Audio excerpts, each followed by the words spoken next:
Dear friends, ഇന്ന് നമ്മൾ കാണാൻ പോകുന്നത് ലോകത്തെ തന്നെ അത്ഭുതപ്പെടുത്തിയ ഒരു ഡിറ്റക്റ്റീവ് സീരീസിനെ കുറിച്ചാണ്. ഷെർലക് ഹോംസ് തന്റെ അത്യുഗ്രൻ ബുദ്ധിയും മിന്നൽ വേഗത്തിലുള്ള നിരീക്ഷണ ശേഷിയും കൊണ്ട് കുറ്റവാളികളെ പിടികൂടുന്ന ഷെർലക്കിന്റെ ലോകത്തിലേക്ക് ഒരു ചെറു യാത്രയ്ക്കാണ് നമ്മൾ പോകുന്നത്. ഒരു വലിയ ബിസിനസ്മാൻ തിരക്ക് പിടിച്ച ഒരു റെയിൽവേ സ്റ്റേഷനിലൂടെ നടന്നു പോകുന്നതാണ്. അയാൾക്കൊരു മീറ്റിംഗ് ഉണ്ട്. അത് അറ്റൻഡ് ചെയ്യാനായി പോവുകയായിരുന്നു. പക്ഷേ അയാൾ ഇറങ്ങിയ സ്റ്റേഷൻ മാറിപ്പോയി. അതുകൊണ്ട് തന്നെ അയാളുടെ സെക്രട്ടറിയെ ഫോണിൽ വിളിച്ചിട്ട് താനിങ്ങനെ ഇറങ്ങിയ സ്റ്റേഷൻ മാറിപ്പോയി, അടുത്ത ട്രെയിൻ പിടിച്ചിട്ട് വരാമെന്ന് പറയുമ്പോൾ സെക്രട്ടറി പറയുന്നു, സാർ ഇനി ട്രെയിൻ വെയിറ്റ് ചെയ്ത് നിൽക്കാൻ സമയമില്ല, സാർ വേഗം ഒരു ടാക്സി വിളിച്ച് ഇങ്ങോട്ട് വരൂ എന്ന് പറയുകയാണ്. പിന്നീട് എത്ര വൈകിട്ടും അയാൾ ആ മീറ്റിംഗിൽ എത്തുന്നില്ല. അയാൾ വേറെ എവിടെയോ പെട്ടിരിക്കുകയാണിപ്പോൾ. ആ സമയം അയാൾക്ക് എന്താണ് സംഭവിച്ചതെന്ന് നമ്മളെ കാണിക്കുന്നില്ല. പക്ഷേ അയാളുടെ കയ്യിൽ ഇപ്പോൾ രണ്ട് കുപ്പികളുണ്ട്. അതിൽ രണ്ട് ടാബ്ലറ്റുകളുമുണ്ട്. അതിലൊന്നെടുത്ത് അയാൾ കഴിക്കുകയാണ്. ആ സമയം തന്നെ അയാൾ അവിടെ വെച്ച് മരണപ്പെടുന്നു. പിറ്റേ ദിവസം ഈ വാർത്ത ന്യൂസ് ചാനൽ വരികയാണ്. ആ ബിസിനസ്മാൻ ഒരു പോയിസൺ കഴിച്ച് ആത്മഹത്യ ചെയ്തുവെന്ന്. പോലീസും അതൊരു ആത്മഹത്യയാണെന്ന് കാണിച്ച് ആ കേസ് ക്ലോസ് ചെയ്യുകയാണ്. ആ സംഭവം കഴിഞ്ഞ് ഏകദേശം ഒരു മാസമായിരിക്കുന്നു. അങ്ങനെയിരിക്കുമ്പോൾ രണ്ടു കൂട്ടുകാർ ഒരു രാത്രി എങ്ങോ പോകാനായി പുറത്തിറങ്ങുകയാണ്. അപ്പോൾ മഴ വരുന്നുണ്ട്. ഒരാളുടെ കയ്യിൽ കുടയുണ്ട്. മഴ കൂടും മുമ്പ് ഒരു ടാക്സി വിളിച്ചു പോകാമെന്ന് വിചാരിച്ച് കൈ കാണിക്കുന്നുണ്ട്. പക്ഷെ ടാക്സി നിർത്തുന്നില്ല. ഓക്കേടാ, ശരി, നീ ഇവിടെ നിൽക്ക്, ഞാൻ വേഗം വീട്ടിൽ പോയി ഒരു കുടയെടുത്തിട്ട് വരാമെന്ന് പറഞ്ഞ് ആ ഒരു കൂട്ടുകാരൻ ഓടുന്നുണ്ട്. പക്ഷേ ആ പോയ കൂട്ടുകാരൻ പിന്നീട് തിരിച്ചു വന്നില്ല. ഇപ്പോൾ അവനും ഏതോ ഒരു അവസ്ഥയിൽ പെട്ടിരിക്കുകയാണ്. ഇപ്പോൾ അവന്റെ കയ്യിലും രണ്ട് കുപ്പികൾ കാണിക്കുന്നു. അതിൽ ഓരോ ടാബ്ലറ്റ് ഉണ്ട്. ആ കുപ്പികളിൽ ഒന്നിൽ നിന്നും ഒരു ടാബ്ലറ്റ് എടുത്തവൻ കഴിക്കുന്നു. അങ്ങനെ അവനും മരണപ്പെടുന്നു. അടുത്തതായി ഒരു ബാറിൽ നിന്നും നന്നായി കുടിച്ചിട്ട് ഇറങ്ങി വരുന്ന പെണ്ണിനെയാണ് കാണിക്കുന്നത്. അവൾ വീട്ടിലേക്ക് പോകാനായി അവിടെ നിന്നും നടന്നു നീങ്ങുന്നു. പക്ഷെ അവൾ വീട്ടിലെത്തുന്നില്ല. അവളും അതുപോലെ തന്നെ ഒരു അവസ്ഥയിൽ പെട്ടിരിക്കുകയാണ്. അവളുടെ കയ്യിലും രണ്ട് കുപ്പികളുണ്ട്. അതിൽ രണ്ട് ടാബ്ലറ്റുകളുണ്ട്. അതിലൊന്നെടുത്ത് അവളും കഴിക്കുന്നു. അവളും മരണപ്പെടുന്നു. അങ്ങനെ തുടർന്നുള്ള ഈ മൂന്ന് മരണങ്ങൾ ആ നഗരത്തിൽ ഒരു വാർത്തയാകുന്നു. അപ്പോൾ ഒരു പ്രസ് മീറ്റ് നടക്കുകയാണ്. ഡിറ്റക്റ്റീവ് ഗ്രെഗ് മാധ്യമങ്ങളോട് പറയുകയാണ്, ഈ നടന്ന മൂന്ന് മരണങ്ങളും ഒരു ആത്മഹത്യയാണ്. അവർ മൂന്നുപേരും ഒരു പോയിസൺ കഴിച്ചാണ് ആത്മഹത്യ ചെയ്തിരിക്കുന്നത്. ഇതിൽ കോമണായ ഒരു കാര്യം ആ പോയിസൺ മാത്രമാണ്. അല്ലാതെ അവർ മൂന്നുപേർ തമ്മിൽ യാതൊരുവിധ ബന്ധവുമില്ല എന്നുകൂടി അദ്ദേഹം പറയുന്നുണ്ട്. അപ്പോൾ മാധ്യമപ്രവർത്തകൻ ചോദിക്കുന്നു, എങ്കിൽ ഇതൊരു സീരിയൽ കില്ലറുടെ പണിയാകാനും സാധ്യതയില്ലേ എന്ന്. ഗ്രെഗ് അതിന് സാധ്യതയില്ലെന്ന് പറഞ്ഞു ഫലിപ്പിക്കാൻ ശ്രമിക്കുന്നു. ആ സമയം അവിടെയിരിക്കുന്ന എല്ലാവരുടെയും മൊബൈലിൽ റോങ് റോങ് എന്ന മെസ്സേജ് വരുന്നു. ഈ മെസ്സേജ് എല്ലാം അയച്ചത് ആരാണെന്ന് ഡിറ്റക്റ്റീവ് ഗ്രെഗിന് അറിയാം. ആ സമയം അദ്ദേഹത്തിനും ഒരു മെസ്സേജ് വരുന്നുണ്ട്. ആ മെസ്സേജ് ഇങ്ങനെയായിരുന്നു, എന്നെ എവിടെ കാണണമെന്ന് നിങ്ങൾക്കറിയാം. By S H. S H ആരാണെന്ന് ഗ്രെഗിന് അറിയാം. അതാണ് ഷെർലക് ഹോംസ്. നിങ്ങൾക്കും ആരാണ് ഷെർലക് ഹോംസ് എന്ന് ഡൗട്ട് തോന്നിയെങ്കിൽ ഷെർലക്കിനെ അറിയുന്നതിന് മുമ്പ് വാട്സൺ ആരാണെന്ന് അറിയണം. അദ്ദേഹത്തിന്റെ മുഴുവൻ പേരാണ് ജോൺ വാട്സൺ. വാട്സൺ ഒരു ആർമി ഡോക്ടറായിരുന്നു. അഫ്ഗാനിസ്ഥാനിൽ ഒരു മെഡിക്കായി സേവനമനുഷ്ഠിക്കുകയായിരുന്നു.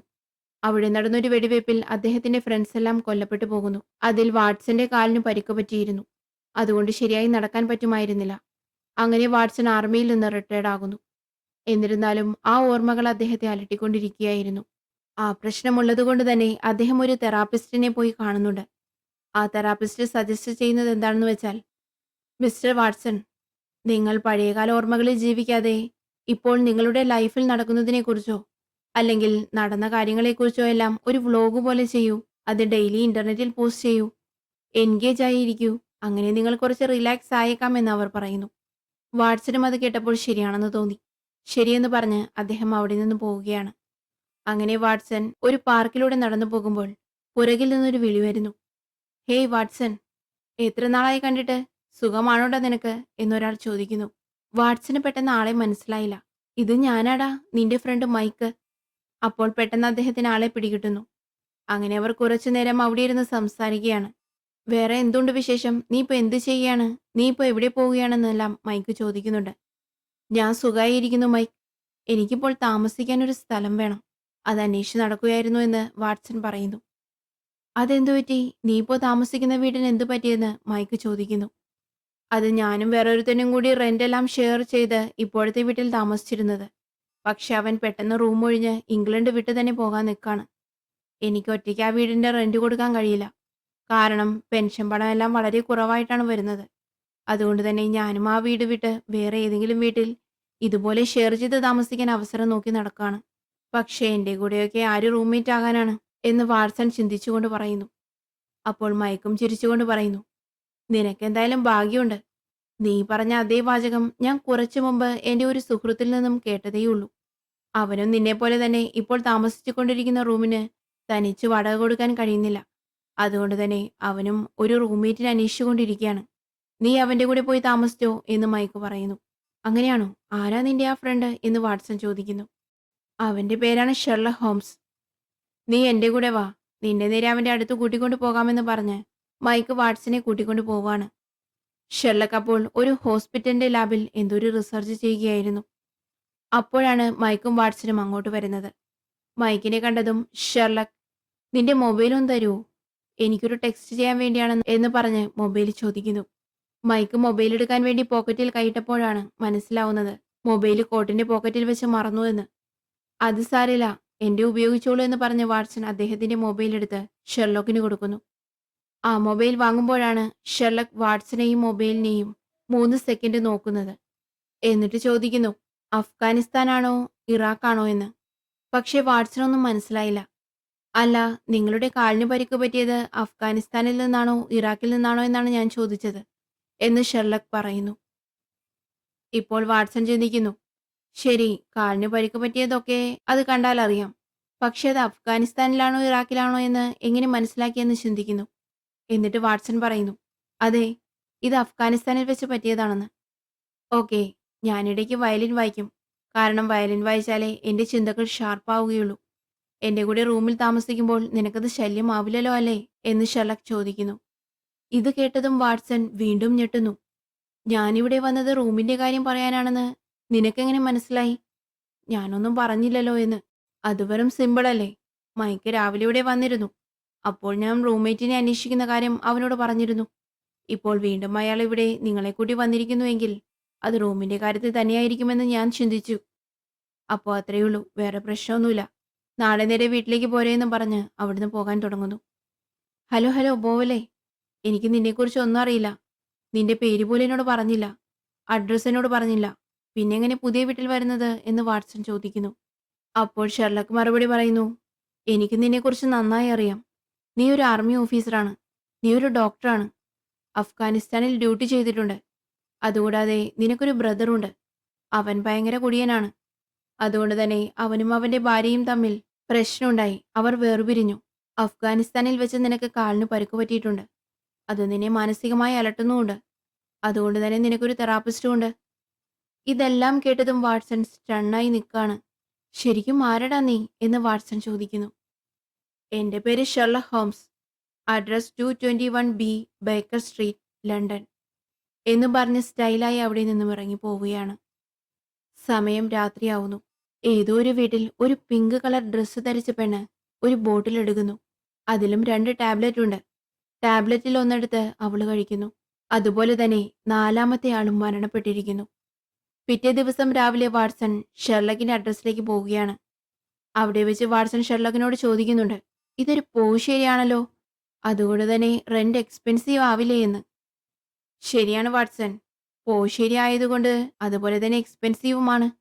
പക്ഷേ ഇതിന്റെ ഓണർ മിസ്സിസ് ഹഡ്സൺ എനിക്കൊരു ഓഫർ തന്നിട്ടുണ്ട്. അതുകൊണ്ട് തന്നെ നമുക്ക് കുറഞ്ഞ റെന്റേ ഉള്ളൂ. അതെന്താ നിനക്ക് ഓഫർ തന്നത്? അതോ, അത് മിസ്സിസ് ഹഡ്സന്റെ ഹസ്ബൻഡിന്റെ ഒരു കേസുകാരനാണ്. നീയാണോ അയാളെ ആ കേസിൽ നിന്നും രക്ഷപ്പെടുത്തിയേ? അല്ലല്ല, ഞാനാണ് അവരുടെ ഭർത്താവിന് മരണശിക്ഷ വാങ്ങിക്കൊടുത്തേ. അതുകൊണ്ടാണ് ഓഫറിൽ നമുക്ക് കുറഞ്ഞ റെന്റിന് ഇവിടെ താമസിക്കാൻ പറ്റുന്നേ എന്നും പറഞ്ഞ് വീടിനകത്തേക്ക് കൂട്ടിക്കൊണ്ടു പോവുകയാണ്. ആ വീടും സൂപ്പറായിരുന്നു. ഷെർലക്, ഞാൻ നിങ്ങളുടെ വെബ്സൈറ്റ് കണ്ടിരുന്നു, the science of the detection. അതെന്നെ ശരിക്കും ഞെട്ടിച്ചു. അതിൽ പല ചെറിയ കാര്യങ്ങൾ വെച്ച് നീ ഇത്ര ഡീറ്റെയിൽ ആയി എങ്ങനെയാണ് കാര്യങ്ങൾ മനസ്സിലാക്കുന്നത്? അതെല്ലാം എങ്ങനെയാണ് ഷെർലക്? അതൊന്നും അത്ര വലിയ കാര്യങ്ങളല്ല വാട്സൺ. നിങ്ങളുടെ തലയും കൈയും കാലുമെല്ലാം നിരീക്ഷിച്ച് ഞാൻ നിങ്ങളൊരു ആർമി ഓഫീസറാണെന്ന് മനസ്സിലാക്കി. നിങ്ങളുടെ മൊബൈൽ ഫോൺ നോക്കി നിങ്ങളുടെ സഹോദരൻ ഒരു മദ്യപാനിയാണെന്നും കൂടാതെ ഭാര്യയുമായി തല്ലിപിടിച്ച് പിരിഞ്ഞു നിൽക്കുകയാണെന്നും മനസ്സിലാക്കി. ഇതെല്ലാം കേട്ട് എന്തു പറയണമെന്നറിയാതെ വാട്സൺ നിൽക്കുമ്പോഴാണ് അങ്ങോട്ടേക്ക് വീട്ടുടമസ്ഥയായ മിസ്സിസ് ഹഡ്സൺ വരുന്നത്. എന്താണ് ഷെർലക്, ഈ വീട് എന്ത് കോലത്തിലാണ് നീ വെച്ചിരിക്കുന്നത് എന്ന് ചോദിക്കുന്നു. എന്നിട്ട് അവിടെ ഉണ്ടായിരുന്ന ഒരു ന്യൂസ് പേപ്പർ വായിച്ചിട്ട്, നീ ഇത് കണ്ടായിരുന്നു? 3 പേർ കൊല്ലപ്പെട്ടിരിക്കുന്നു. അതും ഒരേ രീതിയിൽ, ഒരേ പോയിസൺ ഉപയോഗിച്ച്. അങ്ങനെ മിസസ് ഹഡ്സൺ പറഞ്ഞു തീരും മുമ്പ് ഷെർലക്കിന്റെ വീടിന് മുന്നിൽ ഒരു പോലീസ് കാർ വന്ന് നിൽക്കുന്നു. അപ്പോൾ ഷെർലക് ഹോംസ് പറയുന്നു, 3 അല്ല മിസസ് ഹഡ്സൺ, 4 മരണങ്ങളാണെന്ന്. അപ്പോഴേക്കും ഡിറ്റക്റ്റീവ് ഗ്രെഗ് അങ്ങോട്ട് വന്നിട്ട് പറയുന്നു, 4മതും ഒരു കൊല നടന്നിരിക്കുന്നു. അതും നീ വിചാരിച്ചതുപോലെ തന്നെ. ഇപ്രാവശ്യം ധാരാളം തെളിവുകൾ അവശേഷിപ്പിച്ചിട്ടുണ്ട്. വേഗം നിങ്ങളൊന്ന് വന്ന് നോക്കണം. തീർച്ചയായും ഞാൻ വരാം മിസ്റ്റർ ഗ്രെഗ്. പക്ഷേ അത് നിങ്ങളുടെ പോലീസ് കാറിലല്ല. ഞാൻ പിന്നാലെ ഒരു ടാക്സി വിളിച്ച് വരാമെന്ന് പറയുന്നു. ശരി, ഓക്കെ എന്ന് പറഞ്ഞ് മിസ്റ്റർ ഗ്രെഗ് അങ്ങോട്ടേക്ക് പോകുന്നു. ആ സമയം ഷെർലക് വളരെ ആവേശത്തോടെ, യെസ്, 4മതും ഒരു കൊല നടന്നിരിക്കുന്നു. അവൻ ഒത്തിരി തെളിവുകൾ അവശേഷിപ്പിച്ചിട്ടാണ് പോയിരിക്കുന്നത്. എന്തായാലും ഈ പ്രാവശ്യം അവനെ കണ്ടുപിടിച്ചിരിക്കും. മിസ്സസ് ഹഡ്സൺ, ഞാൻ വെളിയിൽ പോവുകയാണ്. തിരിച്ചു വരാൻ കുറച്ച് ലേറ്റ് ആവും. വരുമ്പോഴേക്കും വീടൊന്ന് ക്ലീൻ ചെയ്ത് വെച്ചേക്കണേ എന്ന് ഷെർലോക്ക് പറയുന്നു. ഇത് കേട്ടതും മിസ്സസ് ഹഡ്സൺ പറയുന്നു, ഞാൻ നിന്റെ വേലക്കാരിയൊന്നുമല്ല. ഈ വീടിന്റെ ഓണറാണ്. മനസ്സിലായോ എന്ന് ചോദിക്കുന്നു. മനസ്സിലായി എന്ന് പറഞ്ഞ് ഷെർലക് റൂമിലേക്ക് പോകുന്നു. അപ്പോൾ വാട്സൺ അവിടെ ഒറ്റയ്ക്ക് ഇരിക്കുകയായിരുന്നു. മിസ്സസ് ഹഡ്സൺ, കുടിക്കാൻ ഒരു ചായ കിട്ടുമോ എന്ന് വാട്സൺ ചോദിക്കുന്നു. ഞാനിപ്പോൾ ഷെർലക്കിനോട് പറഞ്ഞത് നീ കേട്ടില്ലേ? ഞാനിവിടുത്തെ വേലക്കാരിയല്ല, ഈ വീടിന്റെ ഓണറാണ്. ഓക്കെ മിസ്സസ് ഹഡ്സൺ, അപ്പോൾ കൂടി 2 ബിസ്ക്കറ്റ് കൂടി തരണേ എന്ന് വാട്സൺ പറയുന്നു. ആ സമയം ഷെർലക് അങ്ങോട്ടേക്ക് വന്ന് ചോദിക്കുന്നു, വാട്സൺ, നീ ഒരു ആർമി ഡോക്ടർ അല്ലേ? അപ്പോൾ നീ എന്തായാലും വളരെ ഭീതി ജനിപ്പിക്കുന്ന വിധം ഒത്തിരി ഡെഡ് ബോഡികൾ കണ്ടിരിക്കുമല്ലോ. നിനക്കും എൻ്റെ കൂടെ വന്ന് ഈ കേസിലൊന്ന് സഹായിച്ചൂടെ എന്ന് ഷെർലക് ചോദിക്കുന്നു. ഓ ഷുവർ മിസ്റ്റർ ഷെർലോക്ക്, നമുക്ക് ഒരുമിച്ച് അങ്ങോട്ടേക്ക് പോകാമെന്ന് പറഞ്ഞ് രണ്ടുപേരും അങ്ങോട്ടേക്ക് പോകാൻ തുടങ്ങുന്നു. ആ സമയം വാട്സൺ വിളിച്ച് പറയുന്നുണ്ട്, മിസ്സസ് ഹഡ്സൺ, ടീ ക്യാൻസൽഡ്. പോടാ, ഞാൻ നിന്റെ വേലക്കാരിയല്ല എന്ന് മിസ്സസ് ഹഡ്സൺ ഉറക്കെ വിളിച്ച് പറയുന്നു. അങ്ങനെ അവർ രണ്ടുപേരും കൂടി ഒരു ടാക്സി വിളിച്ച് ക്രൈം സീനിലേക്ക് പോവുകയാണ്. ആ സമയം വാട്സൺ ചോദിക്കുന്നുണ്ട്, ഷെർലക്, നീ ആരാണ്? എന്ത് ജോലിയാണ് ചെയ്യുന്നതെന്ന്? ഓക്കെ, നിനക്കെന്ത് തോന്നുന്നു എന്ന് ഷെർലക് തിരിച്ചു ചോദിക്കുന്നു. എനിക്ക് തോന്നുന്നു നീ ഒരു പ്രൈവറ്റ് ഡിറ്റക്റ്റീവ് ആണെന്ന്.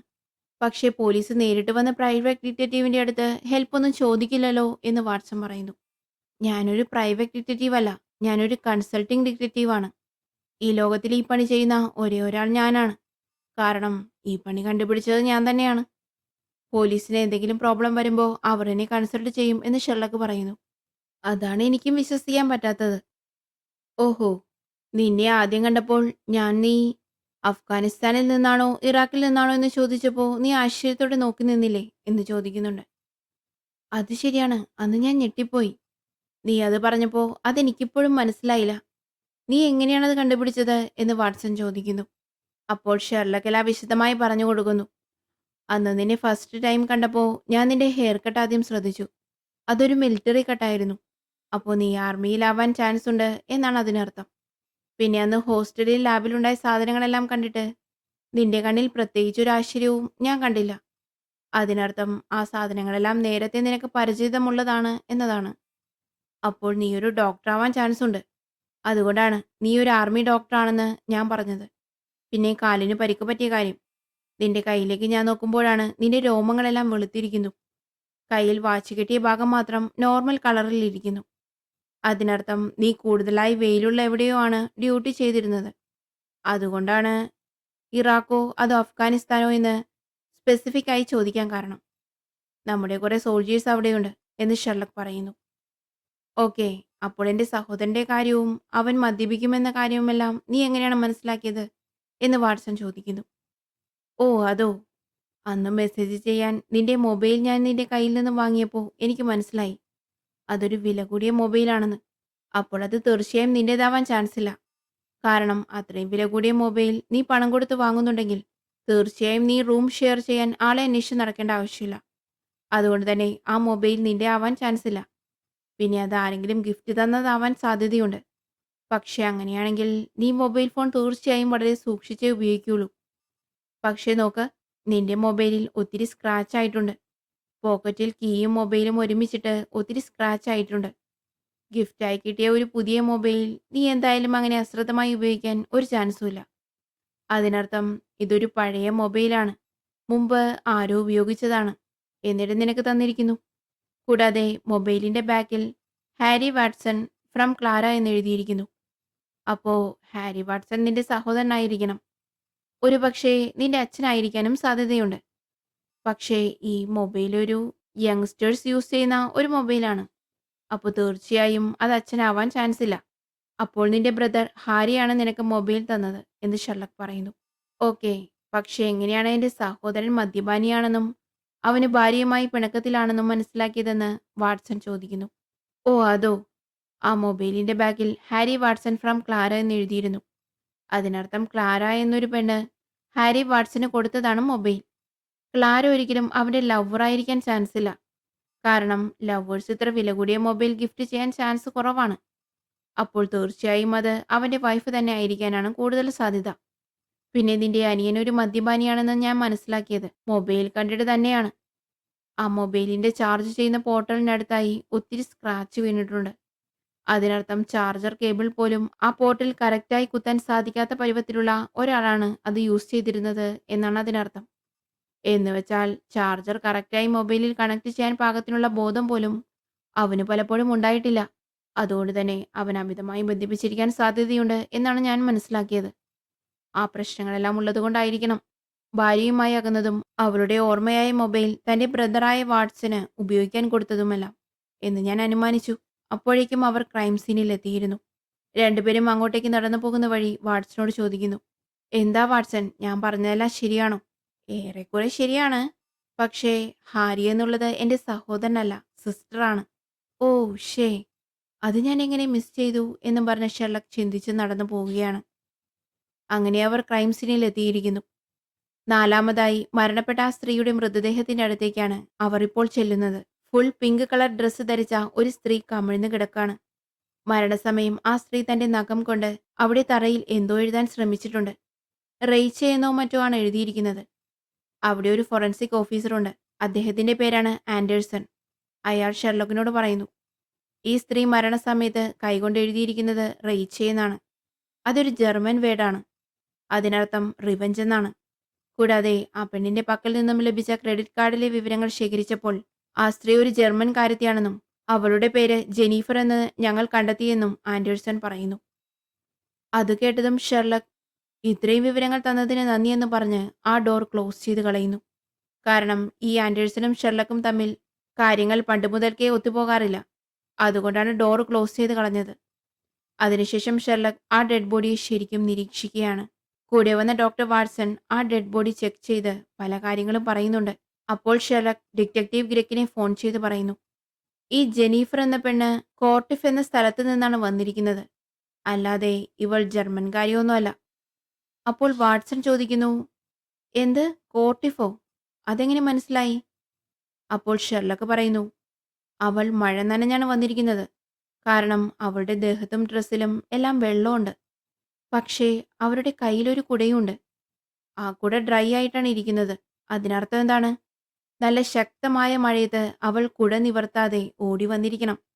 മഴയത്ത് കുട ഉണ്ടായിരുന്നിട്ടും അത് നിവർത്താൻ കഴിഞ്ഞില്ലെങ്കിൽ തീർച്ചയായും അതിശക്തമായ കാറ്റും ആ സമയം അവിടെ ഉണ്ടായിരിക്കണം.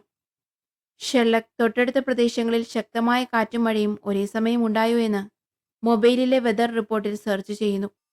അപ്പോൾ ഷെർലക്കിന് മനസ്സിലാവുന്നു, തൊട്ടടുത്തുള്ള കോർട്ടിഫ് എന്ന സ്ഥലത്ത് കുറച്ചു മുമ്പ് അതിശക്തമായ കാറ്റോടു കൂടിയ മഴയുണ്ടായി എന്ന് ഷെർലക്ക് പറയുന്നു. എന്നിട്ട് ഷെർലക്ക് അവിടെ നടന്ന സംഭവം കണ്ടതുപോലെ വാട്സനോടുമായി പറയുന്നു. ജെനീഫർ എന്ന ലേഡി കോർട്ടിൽ നിന്നും ആ മഴയുള്ള സമയത്ത് മഴ നനഞ്ഞാണ് ഇങ്ങോട്ടേക്ക് വന്നത്. കൂടാതെ അവളൊരു സൂട്ട് കേസുമായാണ് വന്നത്. ആ സൂട്ട് കേസ് എവിടെയെന്ന് ഗ്രെക്കിനോട് ഷെർലക് ചോദിക്കുന്നു. ഇവിടെ സൂട്ട് കേസൊന്നും കണ്ടില്ല. അതെന്താ, ആ നാട്ടിൽ നിന്ന് വരുന്നവരെല്ലാം സൂട്ട് കേസ് കൊണ്ടുവരണമെന്നുണ്ടോ എന്ന് ഗ്രെക്ക് തിരിച്ചു ചോദിക്കുന്നു. അവിടെ നിന്ന് വരുന്ന എല്ലാവരുടെയും കാര്യം എനിക്കറിയില്ല. പക്ഷേ ഈ പെണ്ണിന്റെ കയ്യിൽ ഒരു സൂട്ട് കേസ് ഉണ്ടായിരുന്നു. കാരണം അവൾ അത് റൈറ്റ് ഹാൻഡിൽ പിടിച്ചുകൊണ്ടാണ് വന്നിരിക്കുന്നത്. അത് പിടിച്ചതിന്റെ അടയാളങ്ങൾ അവളുടെ കയ്യിലുണ്ട്. കൂടാതെ അത് അവളുടെ കാലിൽ തട്ടിയ പാടുകളും അവളുടെ ദേഹത്തുണ്ട് എന്ന് ഷെർലക്ക് പറയുന്നു. കൂടാതെ അവൾ ഇവിടെ വന്നിരിക്കുന്നത് അവളുടെ ഒരു രഹസ്യക്കാരനെ കാണാൻ വേണ്ടിയാണ് എന്നുകൂടി ഷെർലക്ക് പറഞ്ഞു വെക്കുന്നു. എങ്ങനെയാണ് ഒരു ഡെഡ് ബോഡിയെ കണ്ട് ഇങ്ങനെ കഥ പറയുന്നത് എന്ന് ഡിറ്റക്റ്റീവ് ഗ്രെക്ക് ചോദിക്കുന്നുണ്ട്. ഓ അതോ, അവൾ ധരിച്ചിരിക്കുന്ന എല്ലാ ആഭരണങ്ങളും നന്നായി തിളങ്ങുന്നുണ്ട്. അതെല്ലാം റെഗുലറായി പോളിഷ് ചെയ്ത പോലെ ഇരിക്കുന്നുമുണ്ട്. പക്ഷേ അവളുടെ കല്യാണ മോതിരം മാത്രം ഒട്ടും തിളക്കൂല. ആ മോതിരത്തെ മാത്രം ശ്രദ്ധിച്ചിട്ടില്ല. അതും വളരെ പഴയതുമാണ്. എന്നുവെച്ചാൽ എന്നുവെച്ചാൽ അവൾക്ക് ആ വിവാഹബന്ധത്തിന് വലിയ താല്പര്യമില്ല എന്ന് തോന്നുന്നു. കൂടാതെ ആ മോതിരത്തിന് മിനിമം 10 വർഷമെങ്കിലും പഴക്കം കാണും. 10 വർഷമായി അവൾ ആ മോതിരം ധരിക്കുകയായിരുന്നുവെങ്കിൽ അവരുടെ കയ്യിൽ തീർച്ചയായും ആ മോതിരം കിടന്നതിന്റെ പാട് ആ വിരലിൽ കാണണം. പക്ഷേ അങ്ങനെ ഒരു പാട് അവളുടെ വിരലിലില്ല. കൂടാതെ ആ റിങ് എടുത്തു നോക്കിയാൽ മനസ്സിലാവും. അതിന്റെ അകത്തെ ഭാഗത്തിന് നല്ല ഷൈനിങ് ഉണ്ട്. എന്നുവെച്ചാൽ ആ മോതിരം ഇടയ്ക്കിടെ ഊരി വെക്കുമ്പോഴാണ് അതിന്റെ അകത്തെ ഭാഗം വിരലിൽ ഉരഞ്ഞ് ഷൈനിങ് വരുന്നത്. ഇനി അവൾ കൈകൾ കൊണ്ട് എന്തെങ്കിലും പ്രത്യേക ജോലി ചെയ്യുന്നവളാണെങ്കിൽ ചിലപ്പോൾ മോതിരം ഊരി വെക്കാൻ സാധ്യതയുണ്ട്. പക്ഷേ ഇവിടെ ആ സാധ്യതയും തള്ളിക്കളയാം. കാരണം അവൾ കൈകൊണ്ട് ചെയ്യുന്ന ഒരു പണിയും ചെയ്യുന്നില്ല എന്ന് അവളുടെ വിരലുകൾ നോക്കിയാൽ മനസ്സിലാവും. എല്ലാ വിരലുകളും നല്ല മിനുസമുള്ളതും നെയിൽ പോളിഷ് പോലും ഇളകിപ്പോകാതെ നന്നായി ശ്രദ്ധിക്കുന്ന സ്ത്രീയുമാണ്. അതുകൂടാതെ ആ സ്ത്രീക്ക് ഒരു ലവറുണ്ട്. അവനെ കാണാൻ പോകുമ്പോഴാണ് ആ മോതിരം ഇടയ്ക്കിടയ്ക്ക് ഊരിമാറ്റി വെക്കുന്നത്. ഒരുപക്ഷേ ആ ലവർക്ക് ചിലപ്പോൾ അറിയാൻ സാധ്യതയില്ല ഇവളുടെ കല്യാണം കഴിഞ്ഞതായിരിക്കുമെന്ന്. ഇതുകൂടി ഷെർലക്ക് പറയുന്നു. ഇതൊക്കെ എങ്ങനെ സാധിക്കുന്നു എന്ന് പറഞ്ഞ് വാട്സൺ അവനെ പുകഴ്ത്തുന്നു. നമുക്ക് എത്രയും വേഗം റേച്ചൽ എന്ന പെൺകുട്ടിയെ കണ്ടുപിടിക്കണം. കൂടാതെ സൂട്ട്കേസും കണ്ടുപിടിക്കണം. ആരാണ് റേച്ചൽ? അതാരാണെന്ന് അവർ ചോദിക്കുമ്പോൾ ഷെർലക്ക് പറയുന്നു. അവൾ എഴുതിയിരിക്കുന്നത് ജർമ്മൻ ലാംഗ്വേജിൽ റേച്ചയൊന്നുമല്ല, ജസ്റ്റ് റേച്ചൽ എന്നായിരിക്കും. നിന്നെ ആരെങ്കിലും കൊല്ലാൻ വേണ്ടി വരുമ്പോ നീ ജർമ്മൻ ലാംഗ്വേജിൽ റേച്ചെ, അതായത് റിവെഞ്ച് എന്ന് എഴുതി വെക്കാൻ പോവുകയാണോ? അതൊന്നുമല്ല. അവൾ അവളുടെ അവസാന നിമിഷം കൊന്നത് ആരാണെന്നോ എന്തോ നമ്മളോട് പറയാൻ ശ്രമിച്ചിരിക്കുന്നതാണ്. മിക്കവാറും അത് റേച്ചൽ എന്ന് തന്നെയായിരിക്കും. ഇനി നമുക്ക് ആ സൂട്ട്കേസ് കൂടി കണ്ടുപിടിക്കണം. എന്നാൽ മാത്രമേ ഈ അന്വേഷണത്തിന്റെ അടുത്ത ഘട്ടത്തിലേക്ക് നമുക്ക് പോകാൻ കഴിയുള്ളൂ. ഗ്രെഗ് പറയുന്നു. ഇല്ല ഷെർലോക്ക്, അങ്ങനെയൊരു സൂട്ട്കേസ് ഇവിടെയില്ല. ഞങ്ങൾ വീട് മൊത്തം അരിച്ചു പറക്കി. അപ്പോൾ ഷെർലക്ക് ചോദിക്കുന്നു, പിന്നെ അത് ആവിയായി പോയോ എന്ന്. എന്നിട്ട് അവൻ തന്നെ പറയുന്നു, ചിലപ്പോൾ അത് സീരിയൽ കില്ലർ ആയിരിക്കാം കൊല ചെയ്തിരിക്കുന്നത്. അവളെ അവൻ ഇവിടെ കൂട്ടിക്കൊണ്ടുവന്ന് കൊല ചെയ്തിരിക്കുന്നു. ഒരുപക്ഷെ സൂട്ട്കേസ് ചിലപ്പോൾ അവന്റെ കാറിൽ തന്നെയായിരിക്കാം അവൾ വെച്ചിരുന്നത്. അവനത് അറിഞ്ഞു കാണില്ല. പിന്നീട് ആ സൂട്ട്കേസ് അവന്റെ കാറിലിരുന്നാൽ ആപത്താണെന്ന് മനസ്സിലാക്കി കാണും. അപ്പോൾ അങ്ങനെ തീർച്ചയായും എവിടെയെങ്കിലും ഉപേക്ഷിക്കാൻ സാധ്യതയുണ്ട്. ആ സൂട്ട്കേസ് എങ്ങനെയിരിക്കും? അവനത് എവിടെ ഉപേക്ഷിച്ചിരിക്കുമെന്ന് ചിന്തിക്കുമ്പോഴാണ് ഷെർലക്കിന് പെട്ടെന്ന് മനസ്സിലൊരു കാര്യം സ്ട്രൈക്ക് ആവുന്നത്. യെസ് എന്ന് പറഞ്ഞ് ഷെർലക്ക് അവിടെ നിന്നും പോകാൻ തുടങ്ങുമ്പോൾ വാട്സൺ വിളിച്ച് ചോദിക്കുന്നു, എന്താണ്, വല്ല ക്ലൂവും കിട്ടിയോ എന്ന്. യെസ്, പിങ്ക് എന്ന് ഷെർലക്ക് പറഞ്ഞ് വേഗം പുറത്തേക്ക് ഓടുന്നു. ഇത് എന്ത് കഥയാടാ? കൂടെ കൂട്ടിക്കൊണ്ടു വന്നവനെ വഴിയിൽ വിട്ടേച്ച് പോയി കളഞ്ഞു എന്നും പറഞ്ഞ് വാട്സൺ പയ്യെ ആ ബിൽഡിങ്ങിൽ നിന്നും ഇറങ്ങി വരികയാണ്. അപ്പോൾ ഒരു ലേഡി പോലീസ് ഓഫീസർ വാട്സണോട് ചോദിക്കുന്നു, ഹേയ്, നിങ്ങൾ തീർച്ചയായും ഷെർലക്കിന്റെ ഫ്രണ്ട് ആവാൻ ചാൻസ് ഇല്ല. കാരണം അവന് ഫ്രണ്ട്സ് ആരുമില്ല. അപ്പോൾ നീ ആരാ എന്ന് ചോദിക്കുന്നു. വാട്സൺ പറയുന്നു, ഞാനാരുമല്ല. അവന് ഞാൻ ഇന്നാണ് കണ്ടതെന്ന്. ഓക്കെ, ഞാൻ ഫ്രീ ആയി ഒരു അഡ്വൈസ് തരാം. അവന്റെ കൂടെ കൂടല്ലേ ജീവിതം തുലഞ്ഞു പോകും. കാരണം അവനിത് വെറുതെ ചെയ്യുന്നതാണ്. അവനിത് ചെയ്യുന്നത് കൊണ്ട് ആരും പൈസയൊന്നും കൊടുക്കാൻ പോകുന്നില്ല. ഇതുപോലെ കുഴപ്പം പിടിച്ച കേസുകൾ തെളിയിക്കുന്നത് അവന്റെ ഒരു ഹോബിയാണ്. അവന്റെ കൂടെ പോയാൽ നിന്റെ ലൈഫും സ്പോയിലായി പോകും എന്ന് പറഞ്ഞ് ആ ലേഡി പോകുന്നു. അത് കേട്ട് വിഷമിച്ച് വാട്സൺ ആ വഴിയിലൂടെ നടന്നു പോവുകയാണ്. ആ സമയം വാട്സൺ പോകുന്ന വഴിയിലുള്ള ടെലിഫോൺ ബൂത്തുകളിലെ ഫോണുകളെല്ലാം റിംഗ് ആവുന്നു. അങ്ങനെ ഇത് ശ്രദ്ധിച്ച വാട്സൺ അതിലൊന്ന് അറ്റൻഡ് ചെയ്യുന്നു. കോൾ അറ്റൻഡ് ചെയ്തതും ആരോ വാട്സണോട് ഫോണിലൂടെ പറയുന്നു, തൊട്ടടുത്തുള്ള കാറിൽ കയറാൻ. വാട്സൺ ആ കാറിനടുത്ത് ചെന്നിട്ട് അതിലേക്ക് കയറുന്നു. ആ കാറിൽ ഒരു സുന്ദരിയായ ലേഡി ഇരിക്കുന്നുണ്ട്. പിന്നീട് ആ കാറ് പോയി നിൽക്കുന്നത് ഒരു പാർക്കിങ്ങിലാണ്. അവിടെ ഒരാൾ കാത്തു നിൽക്കുന്നുണ്ട്. അയാളുടെ കയ്യിൽ ഒരു കുടയുണ്ട്. വെൽക്കം ഡോക്ടർ ജോൺ വാട്സൺ, നിങ്ങൾ ഇരിക്കൂ എന്ന് അയാൾ പറയുന്നു. എനിക്കിരിക്കണ്ട, നിങ്ങൾ എന്നെ കൂട്ടിക്കൊണ്ടുവന്നത് എന്തിനാണ്? കാര്യം പറ എന്ന് വാട്സൺ പറയുന്നു. നീ ഷെർലക്കിന്റെ ഫ്രണ്ട് അല്ലേ എന്ന് അയാൾ ചോദിക്കുന്നു. ഞാൻ ഫ്രണ്ടൊന്നുമല്ല, ഇന്നാണ് അവനെ കണ്ടത്. അല്ല, നിങ്ങൾ എന്തിനാണ് അതെല്ലാം ചോദിക്കുന്നത്? നിങ്ങൾ ആരാണെന്ന് വാട്സൺ ചോദിക്കുന്നു. ഞാൻ ഷെർലക്കിന്റെ ശത്രുവാണ്. ഞാൻ നിനക്ക് വേണ്ട പൈസയും മറ്റു കാര്യങ്ങളെല്ലാം തരാം. പക്ഷെ നീ എനിക്ക് ഷെർലക്കിനെ കുറിച്ചുള്ള വിവരങ്ങൾ അപ്പോൾ അറിയിക്കണം. ഹലോ, ഞാനെന്തിനത് ചെയ്യണം എന്ന് വാട്സൺ ചോദിക്കുന്നു. എനിക്കറിയാം നിനക്ക് പൈസയ്ക്ക് ആവശ്യമുണ്ടെന്ന്. കൂടാതെ നിന്റെ തെറാപ്പിസ്റ്റിനെ നീ കാണുന്നില്ലേ? കാലിന് എന്തു പറ്റിയതാ? യുദ്ധത്തിൽ വെച്ച് സംഭവിച്ചതാണോ, അല്ലെങ്കിൽ അവിടുന്ന് വാറ് മിസ്സായതുകൊണ്ട് സംഭവിച്ചതാണോ? എനിക്കറിയാം നിനക്ക് തെറാപ്പിസ്റ്റിന്റെ ആവശ്യമൊന്നുമില്ല എന്നയാൾ പറയുന്നു. ഹലോ, എന്തായാലും എനിക്ക് നീ പറഞ്ഞ പോലെ ഒന്നും ചെയ്യാൻ പറ്റില്ല എന്ന് വാട്സൺ പറയുന്നു. എന്നിട്ട് അവിടെ നിന്ന് പോകുന്നു. ആരടാ അവൻ? എങ്ങനെ എന്റെ കാര്യവും ഷെർലക്കിന്റെ കാര്യവുമെല്ലാം അറിയാമെന്ന് വാട്സൺ ചിന്തിക്കുകയാണ്. അങ്ങനെ വാട്സൺ തിരിച്ച് റൂമിലെത്തുന്നു. അപ്പോൾ ഷെർലക്ക് ആ കേസിനെ കുറിച്ച് ചിന്തയിൽ മുഴുകിയിരിക്കുകയായിരുന്നു. ഡാ, ഞാൻ വരുന്ന വഴി നിന്റെ ഒരു എനിമിയെ കണ്ടു. ആരെയെന്ന് ഷെർലക്ക് ചോദിക്കുന്നുണ്ട്. എനിക്ക് പേരൊന്നും അറിയില്ല. ഒരു പണക്കാരൻ. അയാൾ ഒരു കുടയും പിടിച്ചാണ് നിന്നത്. അവനോ? ആളെ എനിക്ക് പിടികിട്ടി. എന്നിട്ട് നീ എന്തു പറഞ്ഞു? നിന്നെക്കുറിച്ചുള്ള വിവരങ്ങൾ അയാൾക്ക് കൊടുത്തുകൊണ്ടിരുന്നാൽ എനിക്ക് കുറെ പൈസ തരാമെന്ന് പറഞ്ഞു. ഞാനതിന് പറ്റില്ല എന്ന് പറഞ്ഞ് ഇങ്ങോട്ട് പോന്നു. ഷേ, എല്ലാം നശിപ്പിച്ചു. നീ ഓക്കേ എന്ന് പറഞ്ഞാ നമുക്ക് കുറെ പൈസ കിട്ടിയേനെ. നീ അതെല്ലാം കളഞ്ഞു എന്ന് ഷെർലക്ക് പറയുന്നു. ഓക്കേ, നമ്മുടെ കേസ് എന്തായി ഷെർലക്ക്? അവിടുന്ന് ഓടിപ്പോയതല്ലേ നീ എന്ന് വാട്സൺ ചോദിക്കുന്നു. അതെല്ലാം ഞാൻ കണ്ടുപിടിച്ചു. ആ ടേബിളിൽ ഒരു നമ്പർ എഴുതി വെച്ചിട്ടുണ്ട്. ആ നമ്പറിലേക്ക് ഞാൻ പറയുന്നത് പോലെ നീ ഒരു മെസ്സേജ് ചെയ്യണം. ഞാൻ ആകെ ബ്ലാക്ക് ഔട്ടായി. ഈ അഡ്രസ്സിലേക്ക് വാ എന്ന് ഒരു മെസ്സേജ് വിടണമെന്ന് പറയുന്നു. ഓക്കേ, അത് ചെയ്യാം. ഇതാർക്കാണെന്ന് അവൻ ചോദിക്കുകയാണ്. അപ്പോൾ ഷെർലക്ക് ഒരു പിങ്ക് കളറിലുള്ള സ്യൂട്ട്കേസ് എടുത്ത് അവന്റെ മുമ്പിലേക്ക് വെക്കുന്നു. അത് കണ്ടപ്പോൾ തന്നെ വാട്സന് മനസ്സിലായി അത് മരിച്ചുപോയ സ്ത്രീയുടേതാണെന്ന്. അതെങ്ങനെ കിട്ടിയെന്ന് ഷെർലക്ക് അവനോട് പറയുകയാണ്. ജെന്നിഫർ എന്ന പെണ്ണിനെ ആ കൊലയാളി കാറിൽ കൊണ്ടുവന്ന് ആ റൂമിൽ വെച്ച് കൊല നടന്നതിന് ശേഷം അവൻ ആ കാറിൽ തിരിച്ചുപോയി. അപ്പോഴാണ് ജെന്നിഫറിന്റെ സൂട്ട്കേസ് അവൻ കാണുന്നത്. അങ്ങനെ അവനത് കാണണമെങ്കിൽ തിരിച്ച് കാറിലേക്ക് കയറുമ്പോൾ ആയിരിക്കണം. അപ്പോൾ തീർച്ചയായും അവനത് ഒഴിവാക്കാൻ ശ്രമിക്കും. അതായത് കൊല നടന്ന് കാറിൽ കയറി ഏറ്റവും വേഗം അവനത് ഒഴിവാക്കാൻ ശ്രമിക്കാൻ സാധ്യതയുണ്ട്. കാരണം അത് അവന്റെ കയ്യിലിരിക്കുന്നത് അവൻ ആപത്താണ്. അതുകൊണ്ട് തന്നെ ആ ഏരിയയിലെ തൊട്ടടുത്തുള്ള എല്ലാ കുപ്പത്തൊട്ടിയിലും ഞാൻ ചെക്ക് ചെയ്തു. ആ സൂട്ട്കേസും ഒരു പിങ്ക് കളർ ആയിരിക്കുമെന്ന് എനിക്കൊരു ഊഹം ഉണ്ടായിരുന്നു. കാരണം മരിച്ചുപോയ ജെന്നിഫർ അന്ന് ധരിച്ചിരുന്ന സാധനങ്ങളെല്ലാം പിങ്ക് കളർ ആയിരുന്നു. അതുകൊണ്ട് തന്നെ ചിലപ്പോൾ ഹാൻഡ് ബാഗോ സൂട്ട്കേസോ ഏതാണോ കൊണ്ടുപോകുന്നതെങ്കിൽ അതും മാച്ച് കളർ കീപ്പ് ചെയ്യാൻ പൊതുവെ സ്ത്രീകൾ ശ്രമിക്കാറുണ്ട്. ഇത് കേട്ടിട്ട് വാട്സൺ പറയുന്നു, നീ സൂപ്പറാണ് ഷെർലക്ക്. അതിരിക്കട്ടെ, നീ ആർക്കാണ് മെസ്സേജ് ചെയ്യാൻ പറഞ്ഞത്? അതോ, നീ ശരിക്കൊന്ന് നോക്ക്. കൊല നടന്ന സ്ഥലത്തും പിന്നെ ഈ സൂട്ട്കേസ് കേസിലും എന്തോ ഒരു സാധനം മിസ്സിംഗ് ആണ്. നിനക്ക് പറയാൻ പറ്റോ എന്താണെന്ന്? എന്താണെന്ന് എനിക്ക് മനസ്സിലായില്ല എന്ന് വാട്സൺ പറയുന്നു. അപ്പോൾ ഷെർലക്ക് പറയുന്നു, മിസ്സിംഗ് ആയ സാധനം വേറൊന്നല്ല, അത് അവളുടെ മൊബൈൽ ഫോൺ തന്നെയാണ്. അതെങ്ങനെ നിനക്കറിയാം? അത് ചിലപ്പോൾ അത് അവളുടെ വീട്ടിൽ വെച്ച് വന്നതാവാനും ചാൻസ് ഇല്ലേ എന്ന് വാട്സൺ ചോദിക്കുന്നു. അവൾക്കൊരു ലവർ ഉണ്ട്. അവനെ കാണാനാണ് ഇവിടെ വന്നിരിക്കുന്നത്. അങ്ങനെയൊരു സാഹചര്യത്തിൽ ഒരിക്കലും മൊബൈൽ ഫോണെല്ലാം വീട്ടിൽ വെച്ച് മറന്നു പോകാൻ സാധ്യത തീരെയില്ല. ആ മൊബൈൽ ഇപ്പോൾ കൊലയാളിയുടെ കയ്യിൽ തന്നെ ഉണ്ടാകാനാണ് ചാൻസ്. അയ്യോ, അപ്പോ നീ എന്നെ കൊണ്ട് മെസ്സേജ് അയച്ചത് ആ കൊലയാളിക്കാണോ? അതെ വാട്സൺ. അവൻ ആ സ്ത്രീയെ കൊല ചെയ്ത് അവളുടെ മൊബൈൽ കൈക്കലാക്കി വെച്ചിരിക്കുകയാണെങ്കിൽ ഈ സമയം അങ്ങനെയൊരു മെസ്സേജ് ചെന്നാൽ അവൻ തീർച്ചയായും പേടിക്കണം. സാധാരണ ഒരാളായാൽ ആ മെസ്സേജ് കണ്ട് റിപ്ലൈ ഒന്നും വരില്ല. പക്ഷേ അവനൊരു കൊലയാളി ആയതുകൊണ്ട് തന്നെ അവൻ തീർച്ചയായും ടെൻഷനാവും. അത് തന്നെയാണ് നമുക്ക് വേണ്ടത്. നമുക്കൊന്ന് പോകാമെന്ന് പറഞ്ഞ് അവിടെ നിന്ന് രണ്ടുപേരും കൂടി അവിടുന്ന് ഇവർ അയച്ച ആ മെസ്സേജിൽ പറഞ്ഞ അഡ്രസ്സിലേക്ക് പോവുകയാണ്. അവർ കില്ലറിന് ഒരു അഡ്രസ്സ് മെസ്സേജ് വിട്ടില്ലേ? അങ്ങോട്ടേക്ക് കില്ലർ വരാൻ ചിലപ്പോൾ ചാൻസ് ഉണ്ട് എന്ന് കരുതിയാണ് അവർ പോകുന്നത്. അവർ ആ അഡ്രസ്സിലെത്തി അടുത്തുള്ള ഒരു റെസ്റ്റോറന്റിൽ കില്ലർ വരുന്നത് നിരീക്ഷിക്കാൻ വേണ്ടി കാത്തിരിക്കുകയാണ്. ആ സമയം റെസ്റ്റോറന്റ് മുതലാളി വന്ന് പറയുന്നു, ഹലോ സാറേ, എന്ത് വേണേലും കഴിച്ചോ, എല്ലാം ഫ്രീ ആണ്. ഇത് കേട്ടതും വാട്സൺ ഷെർലക്കിനെ നോക്കുന്നു.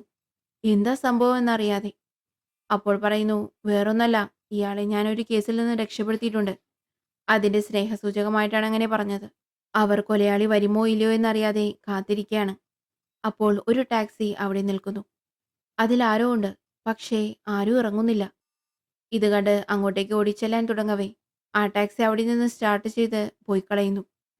അങ്ങോട്ടേക്ക് ഓടിച്ചെന്ന ഷെർലക്കിന്റെ അടുത്ത് മറ്റൊരു കാർ വന്ന് ഇടിച്ചു നിൽക്കുന്നു. ആ സമയം പെട്ടെന്ന് ഷെർലക്ക് ചിന്തിക്കുകയാണ്, ആ പോയ ടാക്സി ഏത് വഴിയിലൂടെ പോകാനാണ് ചാൻസ് എന്ന്. എന്നിട്ട് മനസ്സിലൊന്ന് ചിന്തിച്ചു നോക്കുന്നു.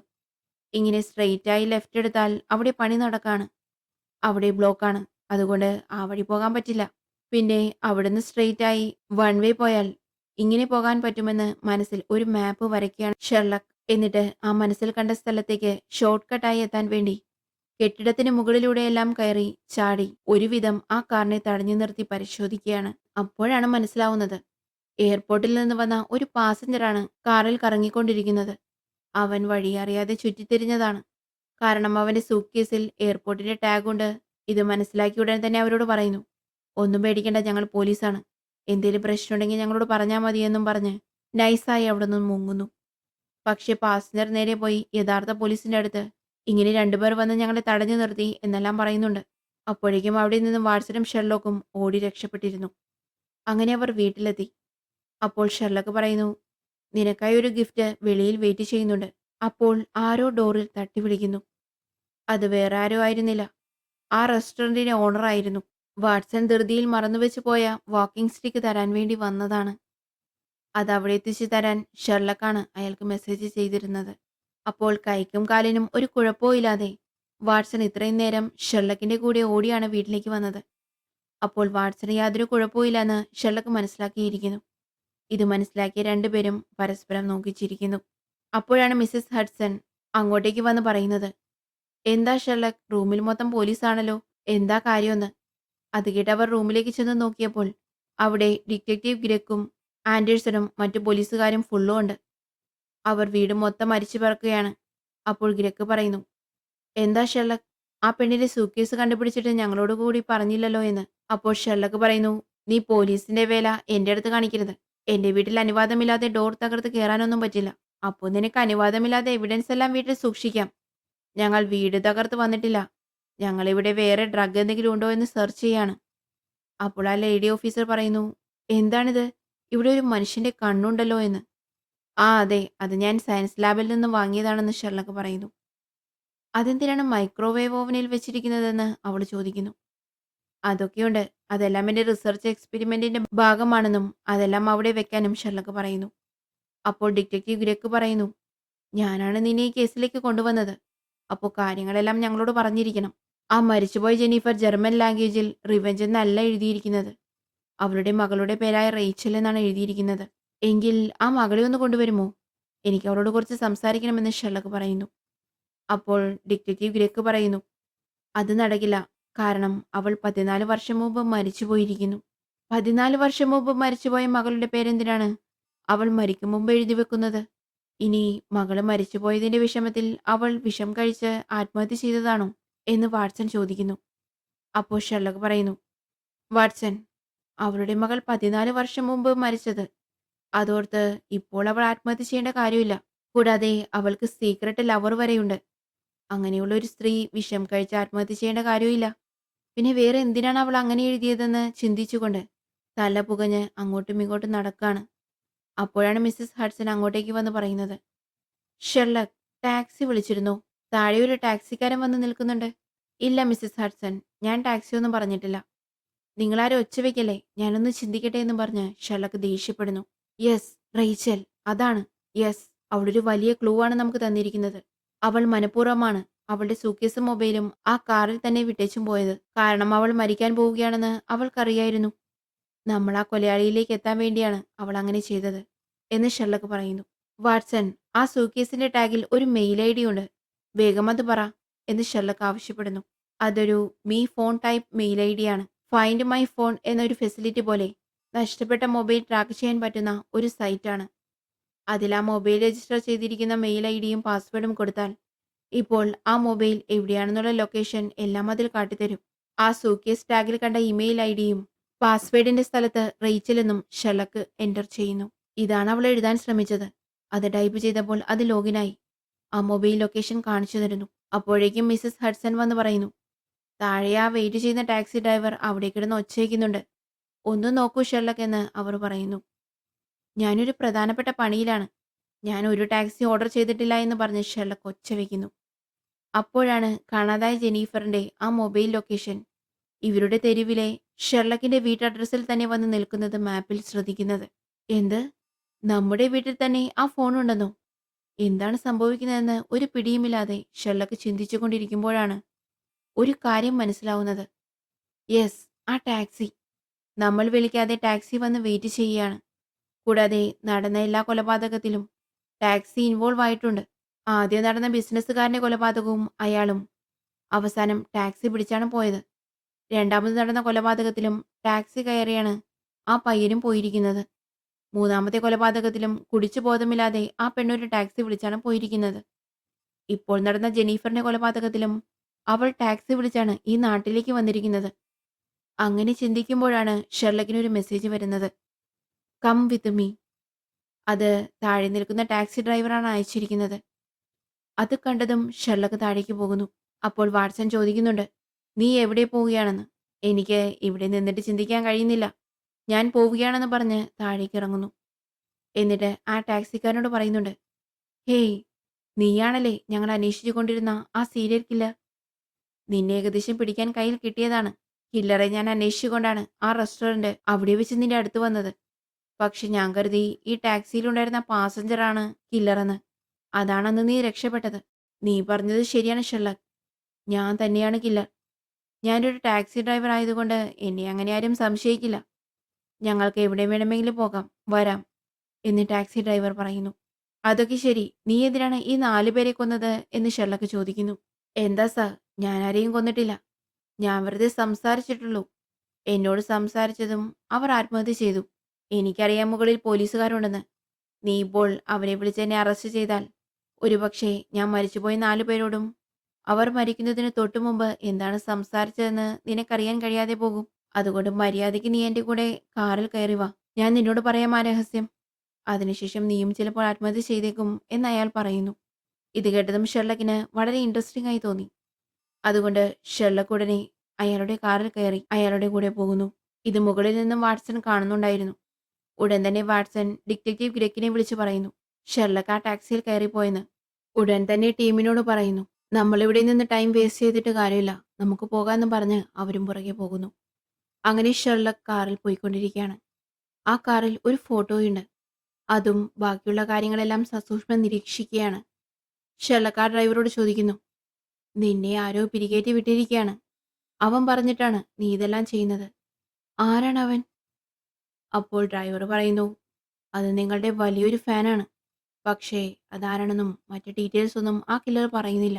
ആ രാത്രി സമയം കാറ് നേരെ പോകുന്നത് ഒരു കോളേജിലേക്കാണ്. ആ കോളേജിൽ ആ സമയം ക്ലീനിംഗ് ജോലികൾ നടന്നുകൊണ്ടിരിക്കുകയാണ്.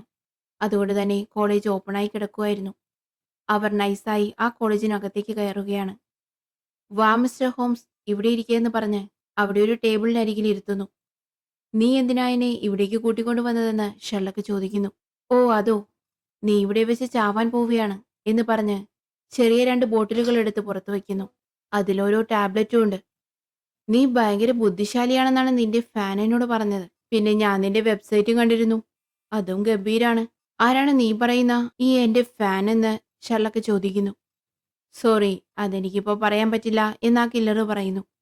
ശരി, നമുക്ക് നമ്മുടെ ഗെയിം തുടങ്ങാമെന്ന് പറഞ്ഞ് ആ ടാബ്ലറ്റുകൾക്ക് നേരെ ചൂണ്ടിയിട്ട് പറയുന്നു. ഇതിലൊന്ന് വളരെ പോയിസണുള്ള ഒരു ടാബ്ലറ്റാണ്. അത് കഴിച്ചാൽ അപ്പോൾ തന്നെ മരിക്കും. മറ്റൊന്ന് നോർമൽ ടാബ്ലറ്റും. അത് കഴിച്ചാൽ ഒന്നും സംഭവിക്കില്ല. അതായത് 1 ഗുഡ് ആൻഡ് 1 ബാഡ്. ഇതിലൊരെണ്ണം നീ ചൂസ് ചെയ്യണം. പക്ഷേ നിനക്കറിയില്ല ഇതിൽ ഏതാണ് ഗുഡ് ഏതാണ് ബാഡ് എന്നുള്ളത്. പക്ഷെ എനിക്കറിയാമെന്ന് കില്ലർ പറയുന്നു. ഇപ്പോൾ നീ എന്താ പറഞ്ഞു വരുന്നേ? ഞാൻ എന്തിന് ഇതെടുത്ത് കഴിക്കണം, ഒരു ബെനിഫിറ്റും ഇല്ലാതെ എന്ന് ഷെർലക്ക് ചോദിക്കുന്നു. ഞാൻ പറഞ്ഞു തീർന്നില്ല. നീ ഒരെണ്ണം കഴിച്ചാൽ മറ്റേത് ഞാനെടുത്ത് കഴിക്കും. നമ്മളിൽ ഒരാൾ മാത്രമേ ജീവിച്ചിരിക്കുകയുള്ളൂ. ഈ കളിയാണ് ഞാൻ മറ്റു 4 പേരോടുമായി കളിച്ചത്. ആ കളിയിലെല്ലാം ഞാൻ വിജയിച്ചിട്ടേ ഉള്ളൂ. നിങ്ങൾക്കാർക്കും എന്നെക്കുറിച്ച് ഒരു വിവരവും ലഭിച്ചിട്ടില്ല എന്ന് ആ ടാക്സി ഡ്രൈവർ പറയുന്നു. ആര് പറഞ്ഞു നിന്നെക്കുറിച്ച് ഒന്നും അറിയില്ല എന്ന്? നീ ഇന്ന് ഷേവ് ചെയ്തിട്ടുണ്ട്. പക്ഷേ അതിന്റെ കുറച്ച് ഭാഗം നിന്റെ മുഖത്ത് തന്നെ ഒട്ടിപ്പിടിച്ചിരിക്കുന്നുണ്ട്. നീ അത് കണ്ടിട്ടില്ല. നിന്റെ കൂടെ ആരെങ്കിലും താമസിക്കുന്നുണ്ടായിരുന്നെങ്കിൽ അവർ തീർച്ചയായും പറഞ്ഞേനെ. അതിനർത്ഥം നീ തനിച്ചാണ്. ഒരു ഏകാന്ത ജീവിതമാണ് നീ നയിക്കുന്നത്. നിന്റെ ടാക്സിയിൽ ഒരു ഫോട്ടോ ഒട്ടിച്ചിട്ടുണ്ട്. അതിൽ 2 കുട്ടികളുണ്ട്. അതാണ് നിന്റെ ഫാമിലി. ആ ഫോട്ടോയിൽ അവരുടെ അമ്മയും കൂടെ ഉണ്ടായിരുന്നു. പക്ഷേ അവരുടെ ഭാഗം ആ ഫോട്ടോയിൽ നിന്നും കീറി മാറ്റിയിരിക്കുകയാണ്. ഒരുപക്ഷെ അവർ മരിച്ചു പോയിട്ടുണ്ടെങ്കിൽ നീ തീർച്ചയായും അങ്ങനെ കീറി മാറ്റില്ല. അതിനർത്ഥം അവൾ മരിച്ചിട്ടില്ല. നിങ്ങൾ വേർപിരിഞ്ഞാണ് ഇരിക്കുന്നത്. പക്ഷേ ആ ഫോട്ടോ കുറച്ച് പഴയതാണെങ്കിലും നീ വളരെ ഭംഗിയായി ഫ്രെയിം ചെയ്ത് സൂക്ഷിച്ചിട്ടുണ്ട്. എന്ന് വെച്ചാൽ നിന്റെ കുട്ടികളെ നിനക്ക് ഒത്തിരി ഇഷ്ടമാണെന്ന്. നിന്റെ കുട്ടികളെ നിന്റെ വൈഫ് കൂട്ടിക്കൊണ്ടുപോയി. അതുകൊണ്ട് തന്നെ അവരെ ഒന്ന് കാണാൻ കൂടി കിട്ടുന്നില്ല. കൂടാതെ നീട്ടിയിരിക്കുന്ന വസ്ത്രം ഒരു 3 വർഷമെങ്കിലും പഴക്കമുണ്ട്. അതുകൊണ്ട് തന്നെ നിന്നെ കണ്ടാൽ ആർക്കും ഒരു സംശയവും തോന്നാത്ത വിധം ഭംഗിയായി പ്ലാൻ ചെയ്തിരിക്കുന്നു. നീ പറഞ്ഞ ഇത്രയും വലിയ റിസ്ക് പിടിച്ച ഗെയിം 4 പേരുടെ കൂടെ കളിച്ചിരിക്കുന്നു. അതിൽ നീ ചത്തുപോകാനും ചാൻസ് ഉണ്ടായിരുന്നു. ഇത്രയും കാര്യങ്ങൾ ഷെർലക്ക് ഒറ്റയടിക്ക് പറയുന്നു. നീ പറഞ്ഞതെല്ലാം ശരിയാണ്. എനിക്ക് ക്യാൻസറാണ്. ഞാൻ എപ്പോൾ വേണമെങ്കിലും മരിക്കാം. ഞാനൊരു സാധാരണ ടാക്സി ഡ്രൈവറാണ്.